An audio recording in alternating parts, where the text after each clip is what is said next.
AP liquor scam కేసులో నిందితులను SIT అధికారులు కస్టడీలోకి తీసుకున్నారు. లిక్కర్ స్కామ్ లో ప్రధాన నిందితులు కేసిరెడ్డి రాజశేఖర్ రెడ్డి, ధనుంజయ రెడ్డి, కృష్ణమోహన్ రెడ్డి, గోవిందప్ప బాలాజీలను విచారణ చేసేందుకు ఏసీబీ కోర్టు అనుమతించడంతో వైద్య పరీక్షల అనంతరం 2 రోజుల పాటు నిందితులను సిట్ పోలీసులు విచారణ చేయనున్నారు.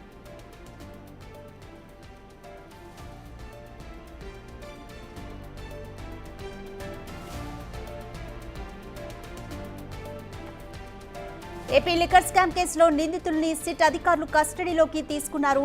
లిక్కర్ స్కామ్ లో ప్రధాన నిందితులైన కేసిరెడ్డి రాజశేఖర్ రెడ్డి, అలాగే ధనుంజయ రెడ్డి, కృష్ణమోహన్ రెడ్డి, గోవిందప్ప బాలాజీలను విచారణ చేసేందుకు ఏసీబీ కోర్టు అనుమతించడంతో వైద్య పరీక్షల అనంతరం 2 రోజుల పాటు నిందితులను సిట్ పోలీసులు విచారణ చేయనున్నారు.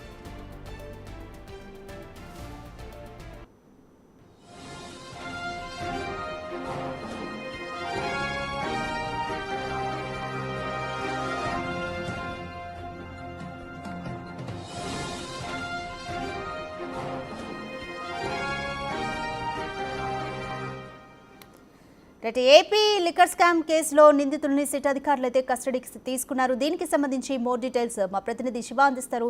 శివ, ఈ రోజు లిక్కర్ స్కామ్ లో ఉన్న నిందితులకు సంబంధించి ఎటువంటి ప్రశ్నలు సంధించబోతోంది సిట్?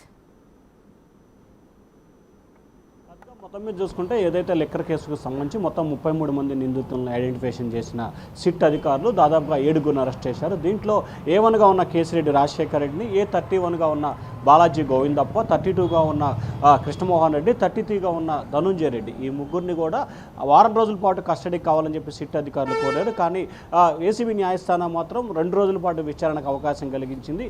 ఈరోజు ఉదయం నుంచి సాయంత్రం 6 గంటల వరకు, రేపు ఉదయం నుంచి సాయంత్రం 6 గంటల వరకు విచారణ చేయాలని చెప్పి కూడా ఆదేశాలు జారీ చేసింది. ఈ నేపథ్యంలో కొద్దిసేపు క్రితమే విజయవాడ సబ్ జైల్లో ఉన్న 4 నిందితులను కూడా తీసుకొని వెళ్ళి విజయవాడ ప్రభుత్వ వైద్యశాలలో వైద్య పరీక్షలు నిర్వహించారు. అక్కడి నుంచి 8 గంటల 50 నిమిషాల సమయంలో విజయవాడ సిట్ కార్యాలయానికి వారిని తరలించారు. 9 గంటల 20 నిమిషాల నుంచి కూడా సిట్ అధికారులు వారిని ప్రశ్నిస్తున్నారు. దాదాపుగా 25 అంశాలకు సంబంధించి సిట్ అధికారులు వీరిని విడివిడిగా ప్రశ్నిస్తారు. ఆ తర్వాత 4 కలిపి విచారిస్తారు. ఆ తర్వాత ఇద్దరిద్దరు, అంటే ఈ 4 ఇద్దరిద్దరిని కలిపి కూడా మరొకసారి విచారించే అవకాశం కనిపిస్తోంది.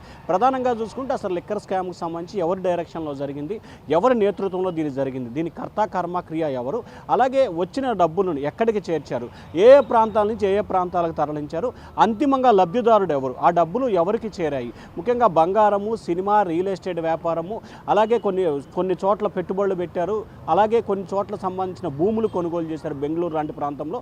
సో ఇవన్నీ ఎవరి డైరెక్షన్లో కొనుగోలు చేశారు. సో కేసిరెడ్డి రాజశేఖర్ రెడ్డి డబ్బులు తీసుకొచ్చి ఎవరికి ఇచ్చాడు, దీంట్లో బాలాజీ గోవిందప్ప డబ్బులు తీసుకొని ఏం చేశాడు, ఎక్కడ పెట్టుబడులు పెట్టాడు, ఎవరికి ఇచ్చేశాడు. అలాగే రెండో దానికి సంబంధించి ధనుంజయ రెడ్డి, కృష్ణమోహన్ రెడ్డి, ధనుంజయ రెడ్డి కుమారుడు హైదరాబాద్లో కొన్ని కంపెనీల్లో కూడా పెట్టుబడులు పెట్టినట్టు తెలుస్తూ ఉంది. ఆ డబ్బులు ఎక్కడి నుంచి వచ్చాయి? సో బాలాజీ గోవిందప్ప ధనుంజయ రెడ్డికి డబ్బులు ఎక్కడి నుంచి ఇచ్చాడు, అసలు ధనుంజయ రెడ్డికి బాలాజీ గోవిందప్పకి ఎక్కడెక్కడ పరిచయం ఏర్పడింది, వీరిద్దరు గతంలో అనేక సందర్భాల్లో కూడా వాట్సాప్ కాల్ అలాగే చాటింగ్ కూడా చేసుకున్నట్లు గుర్తించారు.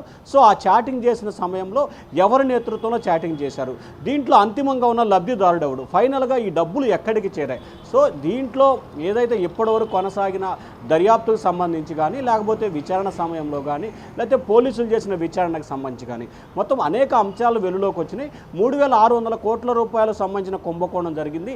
ఈ డబ్బులు అంతిమంగా ఎవరి వద్దకి చేరాయి. సో ఇక్కడ కేసిరెడ్డి రాజశేఖర్, ఆ తర్వాత ఆయన పిఎల్గా ఉన్న చాణక్య, అలాగే దిలీప్, వారి వద్ద నుంచి కూడా బాలాజీ గోవిందప్ప, కృష్ణమోహన్ రెడ్డి, ధనుంజయ రెడ్డికి చేరాయని చెప్పి ఇప్పటివరకు విచారణలో చేరింది.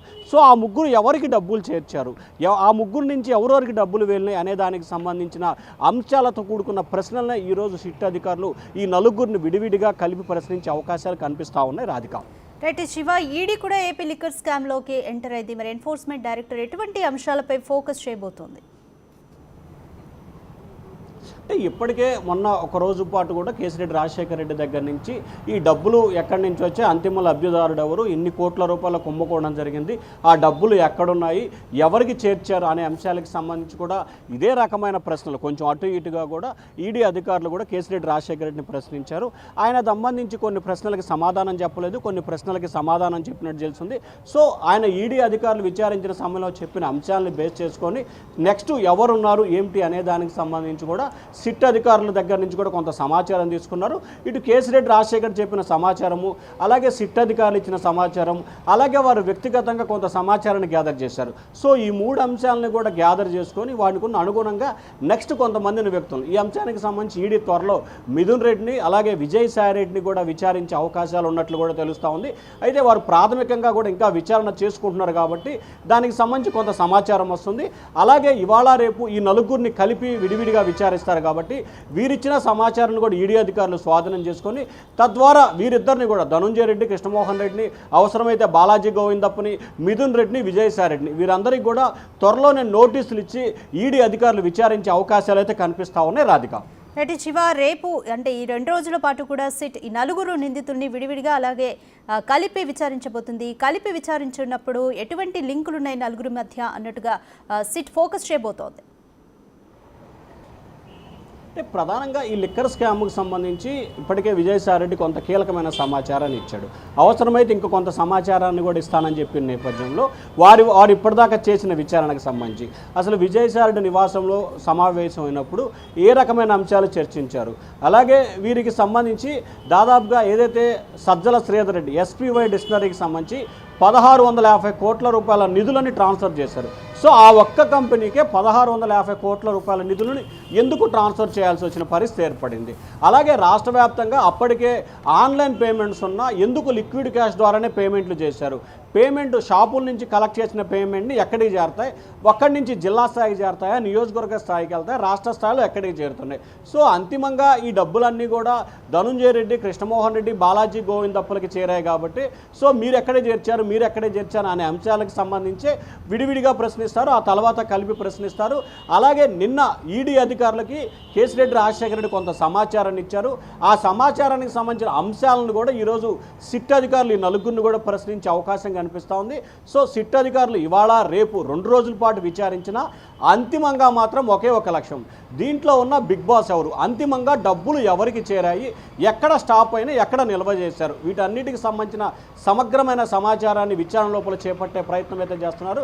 తద్వారా దీనికి సంబంధించి కూడా అంటే ఇప్పటికే చాలామంది తాడేపల్లి ప్యాలెస్కి వెళ్ళాయని చెప్పి కూడా రిమాండ్ రిపోర్ట్లో కేసిరెడ్డి రాజశేఖర్ రిమాండ్ రిపోర్ట్లో కావచ్చు, లేకపోతే ధనుంజయ రెడ్డి రిమాండ్ రిపోర్ట్లో కావచ్చు, అలాగే బాలాజీ గోవిందప్ప రిపోర్ట్లో వీరందరి రిమాండ్ రిపోర్ట్లో కూడా తాడేపల్లి ప్యాలెస్కి నిధులు చేరన్నారు. సో తాడేపల్లి ప్యాలెస్ నిధులు చేరినప్పుడు బాలాజీ గోవిందప్పకి, ధనుంజయ రెడ్డి, కృష్ణమోహన్ రెడ్డికి చేరాయా, లేకపోతే ఈ ముగ్గురు కలిసి ఇంకెవరికన్నా డబ్బులు ఇచ్చారా అనే అంశాన్ని మాత్రమే లోతుగా విచారణ చేపట్టి ఆ బిగ్ బాస్ ఎవరు అనే అంశాన్ని ఛేదించే ప్రయత్నాల్లో భాగంగానే ఇవాళ రేపు విచారణ జరిగే అవకాశాలు స్పష్టంగా కనిపిస్తా ఉన్నాయి. Radhika, right, thank you Shiva. AP liquor స్కామ్లో ప్రధాన నిందితులుగా ఉన్న కేసిరెడ్డి రాజశేఖర రెడ్డి, ధనుంజయ రెడ్డి, కృష్ణమోహన్ రెడ్డి, గోవిందప్ప, బాలాజీ మరో 2 రోజుల పాటు సిట్ కస్టడీలో ఉండబోతున్నారు. వీరిని విడివిడిగా అలాగే కలిపి కూడా సిట్ విచారించబోతుంది. మనీ ఎవరి దగ్గర నుంచి ఏ విధంగా ట్రాన్స్ఫర్ అయ్యాయి అనే దాని మీద, అలాగే అసలు ప్రధాన సూత్రధారి ఎవరు దానిపైన సిట్ ఫోకస్